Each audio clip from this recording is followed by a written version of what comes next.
मैं हूँ आयशा मसूद और आप देख रहे हैं मेरा यूट्यूब चैनल। अगर आप सच सुनना चाहते हैं और तारीख़ी हक़ाइक़ के पस मंज़र में मौजूदा हालात को देखना चाहते हैं तो इस चैनल को सब्सक्राइब कर लें। पंजाब की हुक्मरानी और पंजाब की अहमियत सियासी और सकाफ़ती और तारीख़ी अदवार में हमेशा बहुत रही है। मरीम नवाज़ इस वक्त पंजाब की सीएम है। वो पहली हुक्मरान नहीं है पंजाब की इससे पहले हुक्मरान रह चुकी हैं जिनका नाम रानी जिंदा था। हम सबसे पहले आपको इन दो ख़वातीन के अंदाज़ हुक्मरानी जब बयान करेंगे उससे पहले हम जो पहली हुक्मरान थी रानी जिंदा उसके बारे में आपको बताना चाहेंगे और बड़ी दिलचस्प उसकी एक तारीख़ आपके सामने आएगी। आप जानते हैं कि रंजीत सिंह पंजाब का हुक्मरान था और उसकी बहुत सारी दाश्ताएँ थीं और उस ज़माने में जो दाश्ताएँ हुआ करती थी वो बीवियाँ भी होती थी। जो रानी जिंदा है आई उसकी दाश्ता के तौर पर, लेकिन इतना अहम दर्जा हासिल कर लिया कि उसको उन दाश्ताओं में क्वीन का दर्जा हासिल था। अब जब रंजीत सिंह इस दुनिया से रुखसत होते हैं तो उनका बेटा कुंवर दलीप सिंह 12 साल का होता है। अब 12 साल का वली अहद अभी हुक्मरानी नहीं संभाल सकता। जो रानी जिंदा हैं वो उसकी सरपरस्त मुकर्रर होती हैं जब तक कि कुंवर दलीप हुक्मरान नहीं बनता। रानी जिंदा जब रंजीत सिंह के मरने के बाद हुक्मरान बनी तो बड़ी जल्दी फ़ौज में उसके ख़िलाफ़ बगावत होगी, क्योंकि फ़ौज में 2 ग्रुप बन गए थे। ऐसा भी मज़ीद भी जब हम आपसे बातें करेंगे तो ऐसे बहुत सारे वाक़यात आपके सामने आएंगे। रानी जिंदा के जब बगावत हुई तो उस वक्त जो गोरे थे वो इस ताड़ में थे, क्योंकि खालसा फ़ौज बड़ी मज़बूत थी, तो उन्होंने फ़ौरी तौर पर सिख खालसा फ़ौज को ख़त्म करना शुरू कर दिया। तो ये ऐसे हालात थे क्योंकि खालसा फ़ौज इतनी मज़बूत थी कि वो गिलगित बल्तिस्तान और डेरा गाज़ी ख़ान और जलालाबाद तक फैली हुई थी। लेकिन जब उन्हें ख़त्म करना गोरों ने शुरू किया तो रानी जिंदा कुंवर दलीप को लेकर इंग्लैंड चली गई। और अब रानी जिंदा जब गई तो रानी जिंदा को अंग्रेज़ लेके गए, कुंवर दलीप वली अहद को लेके गए और साथ ही आपका कोहिनूर हीरा भी इंग्लैंड ले गए।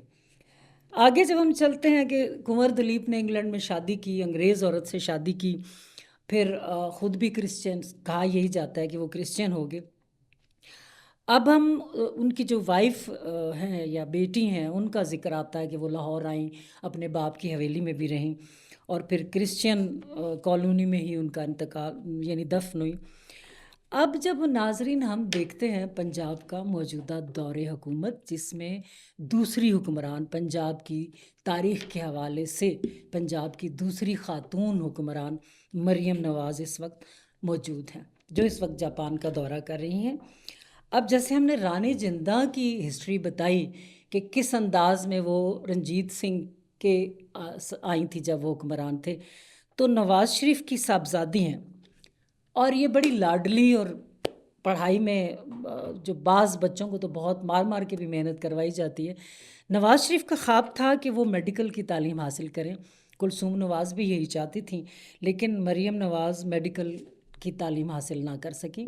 बाद में उन्होंने कुछ और सब्जेक्ट ऐसे थे जिनमें डिग्रियां हासिल की। अब चूँकि इस वक्त सीएम हैं, बाज़ चीज़ें हम देखते हैं जिनको समझ लें कि सीएम पर तनकीद भी की जाती है और बड़े पैमाने पर पाकिस्तान में नज़र आती है। सवाल ये कि ये तनकीद क्यों हो रही है, नहीं होनी चाहिए। तो इन मामलात में हमें पस मंज़र भी देखना पड़ता है। मरीम नवाज़ की बड़ी कम उम्री में कैप्टन सफदर से शादी होगी। अब हम ये देखते हैं कि कैप्टन सफदर जो हैं उनकी क्या है पस मंज़र। तो जब बेनज़ीर की हुकूमत ख़त्म हुई तो जतोई आए थे निगरान हुकूमत के तौर पर, उस वक्त ये आर्जी एडीसी थे, यानी कैप्टन सफदर जतोई की हुकूमत में एडीसी थे।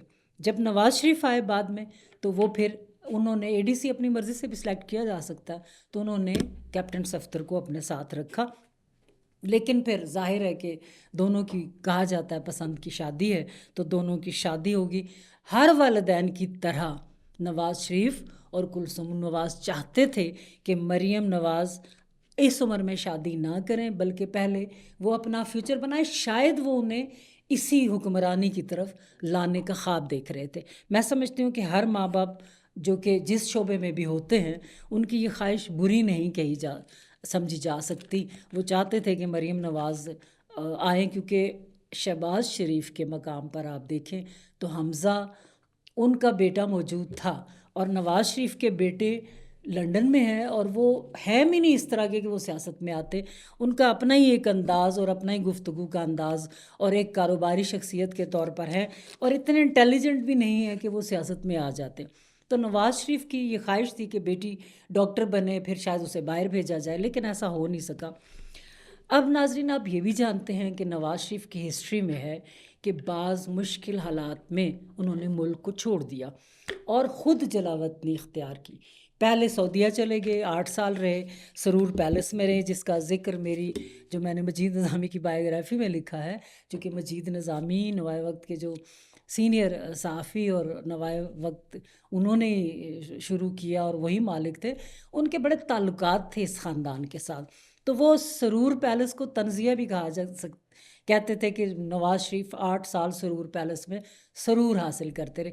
तो वो क्यों जलावतनी इख्तियार करते हैं और मुश्किल हालात में क्यों मुल्क से चले जाते हैं, इस बारे में मैं राय तो नहीं दे सकती, नवाज़ शरीफ ही बता सकते हैं।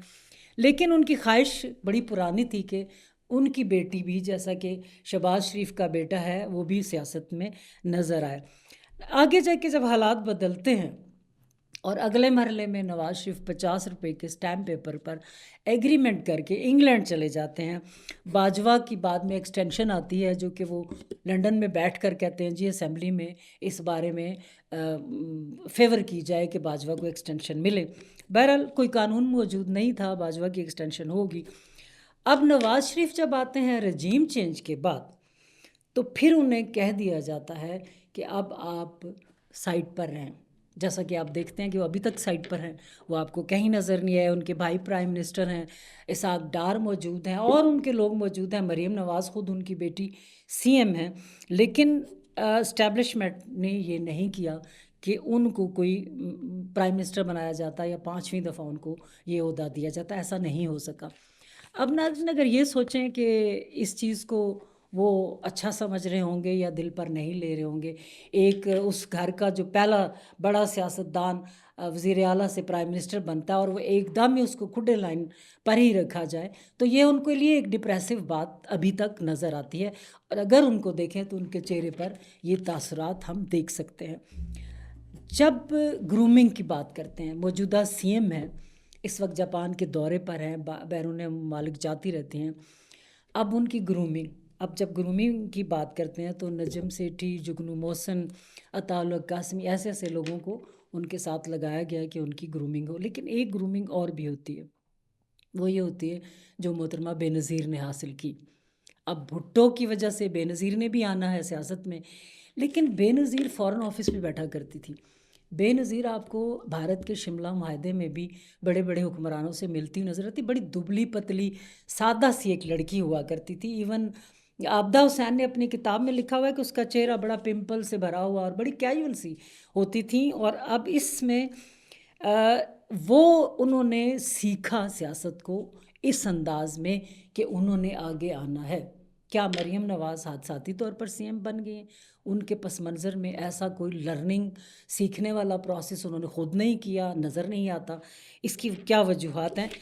ये जो नुकसान है, ये जो गैप है, ये नज़र आता है बतौर सीएम मरीम नवाज़ के पार्ट पर। देखें 2 साल होने को हैं, किस कदर तशहीरी मुहिम नज़र आती है, अरबों रुपया उस पर ख़र्च किया जाता है। कारकर्दगी के हवाले से अगर बात करें तो कुछ लोग कहते हैं कि वो घर नहीं जाती, वो ज़्यादातर सुबह से रात तक मसरूफ़ रहती हैं, एक दफ्तर में जाती हैं, दूसरे में, या ये कि वो कहीं ना कहीं नज़र आती हैं एक्टिविटी में। अगर ये बात मान भी ली जाए तो फिर भी इतनी तशहीरी मुहिम की क्या ज़रूरत है? अभी हम जापान के दौरे में देखते हैं कि जब वो गईं तो वो जो आधा आधा पेज अखबारात के ढेरों पे नज़र आता है, उसमें ये कि वो पहुंच गईं, वो अब कहीं जा रही हैं। तो ये वो फ़र्क है जो बेनज़ीर भुट्टो के प्राइम मिनिस्टर बनने में या सियासत के आने में, मैं चाहे बेनज़ीर भुट्टो से इख्तलाफ कर लूँ, उनके साथ उनकी सियासी नज़रियात से मैं अलग एक सोच रखने वाली हूँ, लेकिन एज अ वेमेन मैं ये नहीं कह सकती कि वो लीडर, सियासी लीडर नहीं थी। और एज अ वेमेन मैं अगर ये सारी चीज़ें देखती हूँ तो बेनज़ीर के पार्ट पर वो नज़र आती हैं कि जो उनके लिए तनकीद का बायस बनती हैं। اب سوال یہ ہے کہ کیا کارکردگی انہوں نے لے کے چلنی تھی یا اس انداز میں اس قدر اپنی تشہیر کرنی تھی. اور ٹک ٹاک وہ کہتی ہیں میں ٹک ٹاک بناتی ہوں. اب ٹک ٹاکر ہونا ضروری نہیں ہے. ہمارے ہاں بدقسمتی سے بے شک کہ ٹک ٹاک بھی ایک بہت بڑا فن ہے، لیکن عموماً ٹک ٹاکرز کو آرٹ کے ساتھ اور چھوٹے چھوٹے کانٹینٹ کے ساتھ جوڑا گیا. آپ ہمارے امریکہ، برطانیہ، ان کے پرائم منسٹر، ان کے وزراء، ان کے سینیٹرز، ان کے کانگریس مین، آپ کو ان کے پاس ٹائم نہیں ہوتا کہ وہ ٹک ٹاک بناتے رہیں اور ٹک ٹاکر کہلانا پسند بھی کریں. تو اب یہ وہ باتیں ہیں کہ جو ان کے پارٹ پر آتی ہیں. اس وقت جاپان میں وہ 5 دن کے دورے پر گئی تھی. آج سے اگر ہانگ کانگ میں ہے تو 5 دن سے 10-11 دن کا دورہ بڑھ جانا، تو اس کے اتنے ہی اخراجات ہوتے ہیں. یہ ایک دورے کی میں بات کر رہی ہوں. اسی طرح وہ کئی جگہوں پر جانے کا ماضی میں جا چکی ہیں، آئندہ پلان کریں گی. تو کیا ایئر فورس کا طیارہ موجود ہے؟ اشتہاری مہم پاکستان میں جس انداز میں چلائی گئی، یہ ان کی عزت افزائی میں اضافہ ہونا چاہیے تھا، لیکن وہ تنقید کا نشانہ بن جاتی ہیں. اور اس میں آپ دیکھ لیں کہ وجہ وہی ہے کہ ان کی وہ گرومنگ اس انداز کی نہیں ہے جس انداز میں ہونی چاہیے تھی. تو اب جو مسلسل اشتہاری مہم ہم دیکھتے ہیں تو ان کے سامنے یہ سوال تو آتا ہوگا نا کہ ان کو یہ پذیرائی کیوں نہیں مل رہی. کاش کہ وہ بے نظیر کی طرح سوچتی. اب ہم اگر عمران خان کو لیتے ہیں تو آپ وہ دیکھیں کہ وہ برطانیہ پڑھنے کے لیے جاتے ہیں. وہاں بے نظیر کے ساتھ ہی اسی سیشنز میں ملاقاتیں بھی ان سے کرتے تھے. بے نظیر بھی وہاں پڑھ رہی ہوتی ہے. یہ وہ خواب ہوتا ہے جو ایک بڑے لیول پر تعلیمی سطح پر اپنی کارکردگی کو بہتر بنانے کے لیے دیکھا جا سکتا ہے. یہ سارا کچھ کیوں ان کی شخصیت میں خلا موجود ہے کہ نواز شریف جو چاہتے تھے وہ مریم نواز کو نہیں بنا سکے. اب پاکستانی عوام کو جب ہم دیکھتے ہیں کہ نوجوانوں کو تنقید کا نشانہ بنایا جاتا ہے ایسی ایسی باتوں پر، جب وہ تنقید کرتے ہیں، میمز بناتے ہیں، مذاق کرتے ہیں، تو ان کو بعض کا تکلیف دہ صورتحال سے گزرنا پڑتا ہے. خاص طور پر گھروں سے اٹھا لینا، مار پیٹ ہونی کہ آپ نے ایسے کیوں کہا، ایسے کیوں کہا. پنجاب پولیس کا کردار آپ دیکھ لیں تو کیا اس میں یہ سوال سامنے نہیں آتا کہ یہ چیزیں بہتر کر لی جائیں. آپ کے پاس ایک ملک کے اندر حکمرانی کا خواب تو موجود ہے، لیکن اتنا بڑا خلا موجود ہے جو کہ آپ کو تنقید کا نشانہ بناتا ہے، اور پھر وہ زیر تاب آتے ہیں جو آپ کو سچی بات کرتے ہیں. کیا ہم نہیں یہ کہہ سکتے کہ یہیں ایک لرنر خاتون ہوتی، آج جاپان کا دورہ ہوتا، بہت سکسیسفل سٹوریز ہوتی، یہی اشتہارات کوئی بڑے بڑے ایگریمنٹس پر آ رہے ہوتے کہ پاکستان کی اکانومی کو بہتر کرنے کے لیے ہمارے ریٹن یہ ایگریمنٹس ہو چکے ہوئے. اور یہ وقت بھی ایسا ہے کہ جس میں ملک معاشی طور پر بھی مشکلات کا شکار ہے. فلڈ کی صورتحال میں ہماری عوام بہت مشکلات کا شکار ہے. مہنگائی کی صورت میں ہمارے گھروں میں عوام کو گروسری کی مشکلات ہیں. یہ جو منظر ایئر فورس کا طیارہ جاتا ہے اور اس میں اتنی ساری خواتین ساتھ ہوتی ہیں اور وہ جس انداز میں ٹریول کر کے پکنک کے انداز میں پکچرز بناتی ہیں، تو یہ پھر اس کو یہ کہنا کہ لوگ سچ نہ بولیں اور اس پر تنقید نہ کریں اور ان کو پھینٹا لگے گا اور ان کو پکڑا جائے گا، تو یہ تھوڑی سی زیادتی نظر آتی ہے. یہ پنجاب رانی جندہ سے بہت آگے بڑھ چکا ہوا ہے. رنجیت سنگھ کو بھی خالصہ فوج کے ساتھ وہاں سے جانا، وہ تو قدرتی موت مرے، خالصہ فوج ختم کر گئی، گورا راج آیا. یہ چیزیں بدلتی ہیں، آج یہ ہیں کل نہیں ہوں گی. تو کیا اس کا مطلب ہے کہ ان کا کردار زندہ رہ جائے گا؟ وہ کیا نظر آ رہا ہے؟ یہ ان چیزوں پر سوچنا سمجھنا میں سمجھتی ہوں بہت ہی اہم اور بہت ہی ضروری ہے، اور ہمیں انہی موضوعات پر بات کرنی چاہیے تاکہ فکر کے نئے دروازے کھلیں اور اندازہ ہو کہ ہم نے کس سمت جانا تھا اور ہم کس سمت جا رہے ہیں.